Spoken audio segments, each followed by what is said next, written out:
So back in August, I had a birthday and I got the Tarte Rainforest After Dark palette, which is absolutely beautiful and glorious, as you can see in all of its lovely amazingness. And I think I said in then my next favorites video that I loved it so much and I was using it all the time, and maybe if you guys were good, you would get a tutorial featuring this palette. And guess what this is? It's a tutorial featuring this palette.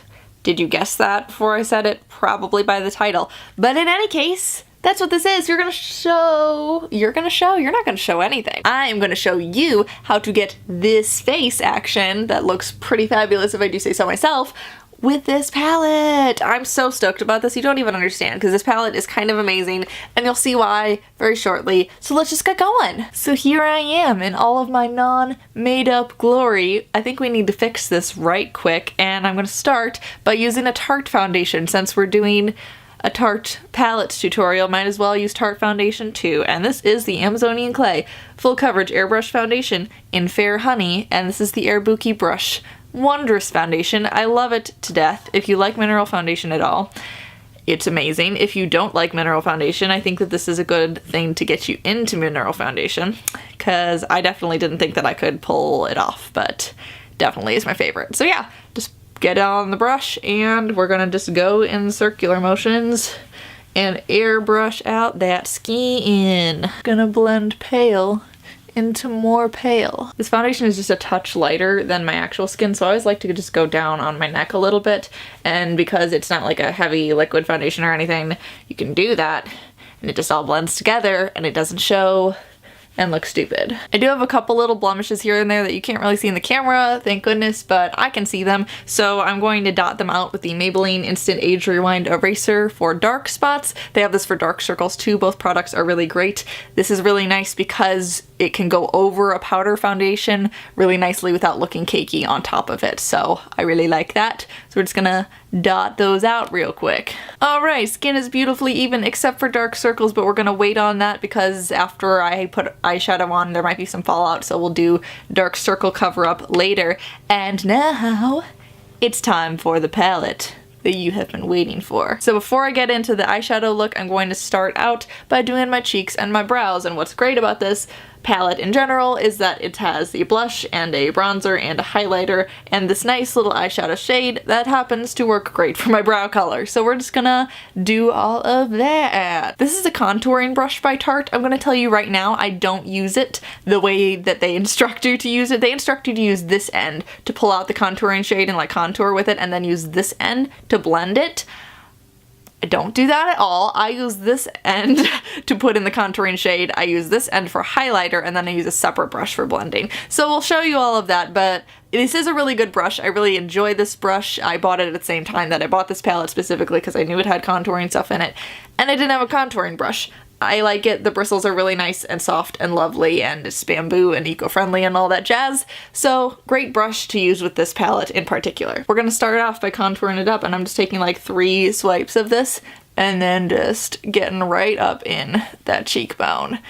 Right up in it, and it looks scary at first. I understand it looks scary, but it's really, really good when it's all done, I swear. So yeah, right just in the hollows of the cheeks, get it under there. Then because I'm so pale, I dip whatever is residually up, bring it up into my forehead. You hear people talking about like the 3, we're doing that, but not too much up in the higher part, because then it just looks like you've got weird brown stains on your forehead, and that's just strange. So yeah, just a teeny bit of bronzer up into the hairline up here.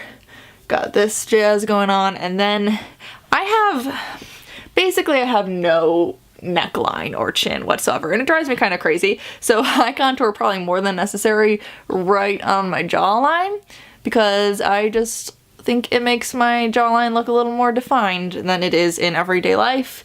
So yeah, that's what I'm doing here, and then just like right around my jawline, I bring a little bit of that contour in there as well. I'm just gonna blend this out a little bit more so it doesn't look quite as crazy as it does right now. Blend it out, blend it out, blend it out some more. Sometimes I also take whatever is residual and just kind of do the sides of my nose, do under my chin, you know, add a little more on those cheekbones, put a little more up here. You just do whatever you need to do. emphasize those shadows, and then we're gonna do highlight now. So I'm just taking this little nubby under the brush, putting it through here, and we're just going over this part where Megan Tom just calls the Beyonce area. Basically to put it on top of where you just contoured the cheekbones, to put it on top of that to then highlight the cheekbones. I also like to take what's left over and do right down the middle of my nose, some in the center of my forehead, some on my chin, and now I'm a glowy princess. Then I like to take this blush brush, which is a cheapo brush from Ecotools, put it in the center blush, go boom, boom, boom, boom. You can kind of load up your brush with this and then smile cute like you're supposed to, and then just dab it in right in the apples of the cheeks. You don't want to layer it too much on where you contoured, just kind of in front of it and slightly on top. Yeah! Now I'm just taking an identical Ecotools brush and I am just blending out everything I just did to make it look slightly more natural and less like I just contoured and sculpted out my whole face. You just make it look like this just as part of your face. Sweep it over everything. Voila! My skin looks like prettier skin. Time for the brows. Neighbor who's mowing his lawn right now. Can you not? Is he mowing my lawn right now? I think my neighbor might be mowing my lawn. Hold on. Definitely just getting the edges of his lawn, but he was really close. Getting back to eyebrows and eyes, we're gonna zoom in for this part so you can actually see what's going on, and I am getting started on the brows. These are both Ecotools brushes. One is specifically a brow brush, one is a little angle brush. I'm gonna take the fluffy side and just sweep through my brows first, just to kind of get them into like a nice natural shape, and as you can see, the ends are kind of sparse and there's gaps in the middle because I overplucked when I was 13 like everybody else. So now I'm going to take this angle brush in this nice little light fawny brown shade and just kind of get it in there. Just dip it, and then I like to start doing my brows kind of right along the bottom first to kind of define a line. I really like the bold brow look, and so the more I fill it in, I feel like the better it looks.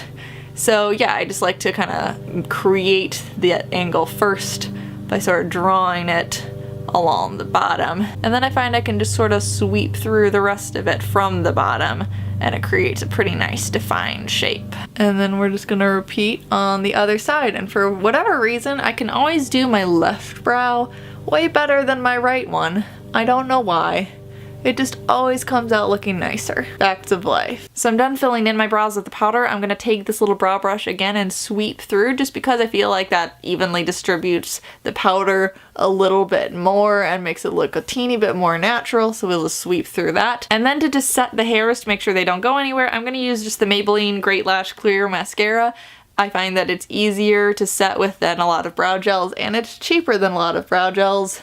Achieve the same results, just make sure all those little brow hairs stay in place and don't go anywhere. A lot of people ask whether you do your eyebrows or your eyeshadow first. I just like doing my eyebrows first because I feel like it gives a nice kind of frame around the eyes. And since we're done with the brows, we can get to the eyes, which is clearly the best part of this whole tutorial.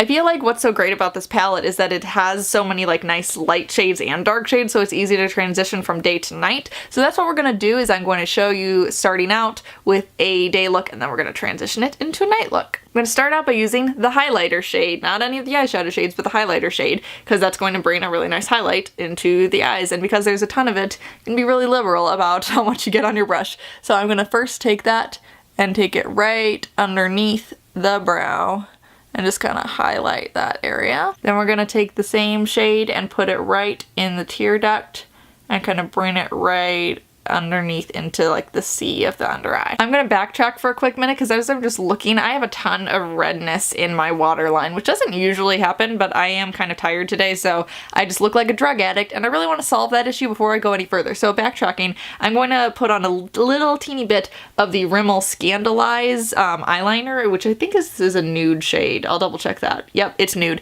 And this is really nice for just lining the waterline and getting rid of any tiredness you have. So I am just going to take that and get that done so we can brighten up that area and make it look a little less meth addict-y. Oh, that is so much better. Let's move on. Once you've highlighted, you can take this bright gold shade, which I absolutely love. It's just this beautiful buttery golden shade, very similar to shades from the Lorac palettes. But yeah, you're just gonna sweep this golden color right over the whole length of the lid. Then we're gonna take this kind of light mauve-y purple, fill our brush up with that, and we're gonna do that color right into the crease, which gives kind of a really nice sort of lavender glow.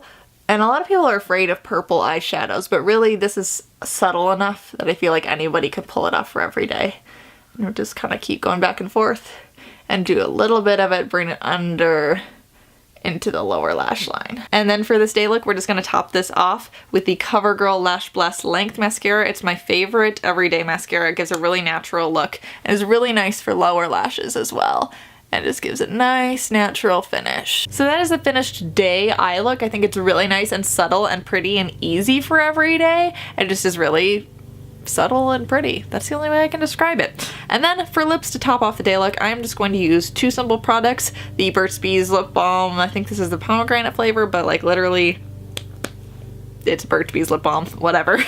Whatever strikes your fancy for some sort of lip balm to prime your lips. And then I'm using the NYX Butter Gloss. This is the Praline color and I absolutely love it. It's this nice, pretty, everyday kind of brown tone. And I've been using it a bunch lately as nice daytime neutral. So this is the finished daytime face all put together. Isn't it lovely? I am so madly in love with this palette. It just is so freaking gorgeous. But I didn't forget we need to transition this into nighttime. So let's go back to this palette. We are gonna sneak in some of this deep purple action. We're loading up the brush again. And honestly, I've been using the same brush this whole entire time because I'm really awful at cleaning my brushes and getting more than one brush, and it gets the job done as long as you like flip it off a little bit. Who told you this nonsense about getting a ton of brushes? It's lies. We're gonna take this dark purple and go kind of right over the light purple we did before, really subtly sneaking it in to that crease. Whoa, look at that, guys. We are gonna take more of this purple underneath the lash line as well. And once you have that purple on nice and beautifully, we're gonna take this deep like espresso brown, get that on our brush too, and we're gonna do this just in the corners, just kind of packing it in to where you can feel like your brow bone starting. Just pack it into that corner. I am taking a clean brush now and I'm just gonna kind of blend out everything that we just did just to make it look a little more smoky and natural and not like it's like a line of color and a line of color. I'm just gonna kind of blend out the crease a little bit, blend out the top a little bit, make it look nice and gorgeous. I am going to put a teeny bit more mascara on and I'm going to layer on the Clump Crusher by Lash Blast Mascara. I just really love CoverGirl mascaras. They're just really good. So green and yellow tubes are my favorite and I really like mixing them together because they complement each other really well. And they're the same formula just with a different brush. So this brush is a little more curved and adds a little more dimension. And we're putting this all on the lower lashes too. I know some people don't put any mascara on their lower lashes, but I do. I think it makes it look better, so why not? Now, as promised, I am going to take care of this dark circle action because especially from those darker shadows had a significant amount of fallout. Significant? I'm from Illinois. So I'm going to take the Maybelline Dream Lumi Touch Highlighting Concealer, which the packaging is all worn out of. I'm almost out of it, actually. But I'm going to take this and just kind of tilt my head down so I can see the darkest parts of the shadows and just sort of put the concealer right on there. Boom, boom, boom. Boom, boom, boom. I'm gonna take it up a little bit into the tear duct area, just brighten that up just a touch more. And then I'm gonna take a finger that doesn't have eyeshadow on it and pat it out. Now you could leave the evening look just like this, or you could switch up the lip color, which I personally like to do because I like to use a different NYX Butter Gloss. This is Raspberry Tart, and it is this cool purple lip gloss, which is kind of scary to look at, but when you put it on, it's actually significantly more subtle than you might expect. But it brings a little bit more of those purple tones in the eye back to your lip. And especially with the blush color and the eyeshadow color, I feel like just dabbing a little bit of this on top of the praline and smoothing it out. Yeah, that's what I'm talking about. Brings a nice little something something to this look. So this is the finished product, guys. What do you think about this? I'm loving like what this contour is doing to my face. I'm a little bit obsessed with it, and my eyes are popping. Like, I just cannot believe all the things you can do with this palette. I'm obsessed with this palette to no end. I think I've said that in 2 videos already, which is why I wanted to make a tutorial with it, because it's seriously, I mean, if I can look like this every day, well, I look like anything else, my gosh. But for real, guys, I hope you enjoyed this tutorial. I had fun making it. I mean, I'm just keep looking at my face and checking myself out in that side screen because I think I look pretty good. But yeah, let me know if you like this style of like talking tutorials, or if you'd rather me do something a little more formal with like a voiceover or whatever. I'm just kind of getting the hang of this whole tutorial thing. I haven't done many of them. I think this actually is the first one that I've done on this channel. I think I did a couple on my wedding channel, but I think this is the first. Man, beauty channel without tutorials? Who am I? Thanks again for watching, guys. I will link all of the products that I use down below, as well as a couple new exciting blog things that are happening, so you can check all of that out if you want to. Or not. If you don't, you know how this works. You know the drill. I'll see you next time. Bye!